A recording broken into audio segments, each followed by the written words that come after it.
laissez un commentaire pour nous dire de quel pays ou de quelle ville vous nous regardez. Et préparez-vous pour la légende d'un héros oublié. Dans les montagnes glacées du Nord, là où la glace éternelle sculpte le paysage et où le silence est la seule loi, vivait une meute de loups. À sa tête, il y avait un alpha puissant dont le hurlement résonnait comme le tonnerre. Mais le cœur de la meute ne battait pas en lui. Il battait dans le cœur d'un vieux loup gris nommé Fury. Fury n'était plus un alpha. Son pelage, autrefois une cape majestueuse de gris et de blanc, était maintenant parsemé de la neige de son âge, et ses articulations grinçaient sous le poids des années de chasse. Il fut un temps où il était l'un des plus forts, celui qui menait la chasse et protégeait les petits.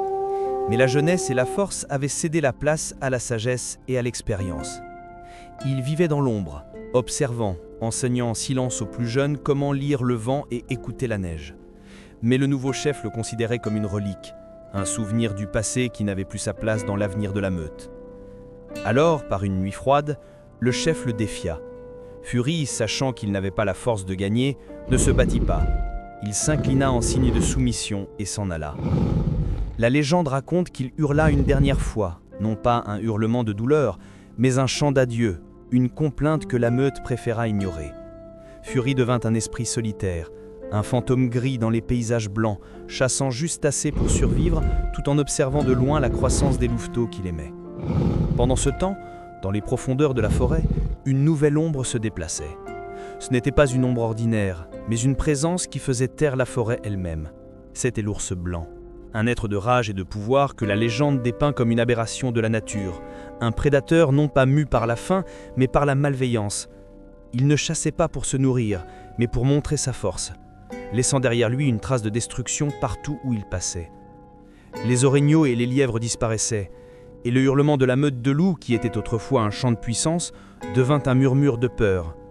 Les loups essayèrent de se cacher, mais l'ours blanc était une force de la nature qui ne pouvait être évitée. L'alpha, en son arrogance, tenta de le défier, mais l'ours l'écrasa d'un coup de patte, anéantissant son autorité. La panique se propagea, et les louveteaux, terrorisés, se blottirent sous leur mère, tremblant de peur. La meute était au bord de l'effondrement. Ils avaient besoin d'un chef, ils avaient besoin d'espoir. Fury sentit le changement dans l'air. Il vit l'absence de proie, le silence dans les hurlements. Son cœur, toujours attaché à la meute, ressentit leur désespoir. Il vit, de loin, la terreur sur les visages des louveteaux qu'il avait autrefois juré de protéger. Sa mission était claire, bien que suicidaire. Il ne se battrait pas pour le pouvoir, mais par amour. La raison de son combat n'était pas la gloire, mais la protection de l'innocence. Le souvenir des petits, l'image de ses corps sans défense, lui donna une nouvelle force, une fureur silencieuse mais puissante. Il n'était plus un vieux loup banni, mais un gardien. La neige commença à tomber plus fort, recouvrant le sol d'un épais manteau blanc. Le silence de la forêt était assourdissant. Chaque son, chaque craquement de branches, semblait annoncer l'arrivée du monstre. L'ours blanc, se déplaçant avec une vitesse surprenante pour sa taille, encercla la meute. Il ne se pressait pas. Il aimait chasser, voir la peur dans les yeux de ses victimes. L'alpha, blessé et humilié, regarda autour de lui, mais ne trouva de force chez aucun de ses compagnons. C'est à ce moment qu'un hurlement résonna dans la vallée.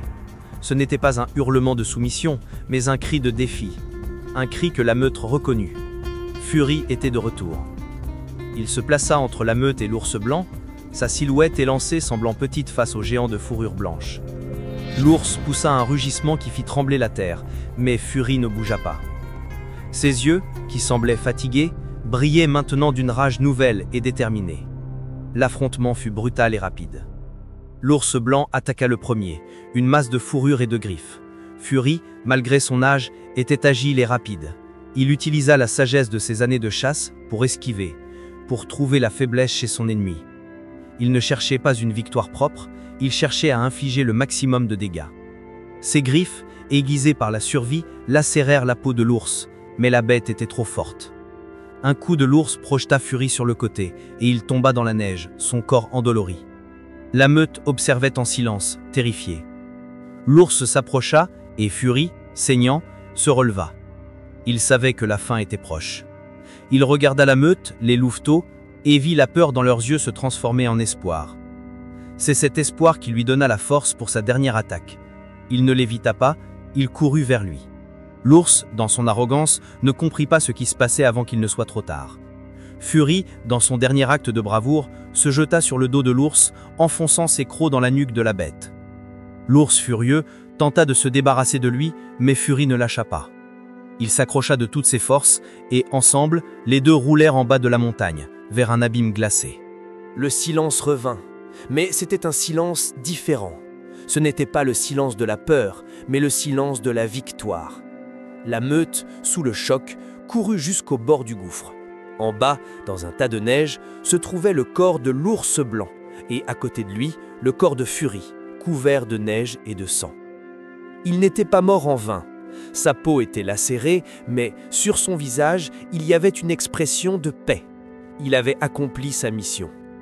La meute hurla, non pas de deuil, mais de gratitude. L'alpha, maintenant blessé et humilié, regarda le corps de Fury avec un respect qu'il n'avait jamais eu. Il avait sauvé tout le monde. À partir de ce jour, le nom de Fury ne fut plus synonyme de faiblesse, mais d'honneur. La légende de Fury fut transmise de génération en génération. On raconte que, les nuits de pleine lune, l'esprit de Fury peut être vu dans les montagnes, son pelage gris se mêlant à la neige, son hurlement silencieux résonnant à travers les paysages gelés, un rappel que le plus grand pouvoir n'est pas dans la force, mais dans l'amour. L'ours blanc ne fut jamais revu, et la meute, qui vit aujourd'hui en paix dans les montagnes, hurle en son honneur, se souvenant de son courage, de son sacrifice, du loup qui, même banni, a sauvé tout le monde. Si cette histoire a touché votre cœur, partagez-la, pour que la légende reste vivante même dans l'ombre. Parce que le vrai courage ne rugit pas toujours. Et vous, qui avez écouté cette histoire, souvenez-vous du vieux loup qui a prouvé que la force d'un être ne se mesure pas à ses muscles, mais à son loyauté. Aimez, partagez la vidéo et dites-nous ce que vous en avez pensé dans les commentaires. On se retrouve à la prochaine aventure et souvenez-vous, de l'obscurité naît la vérité.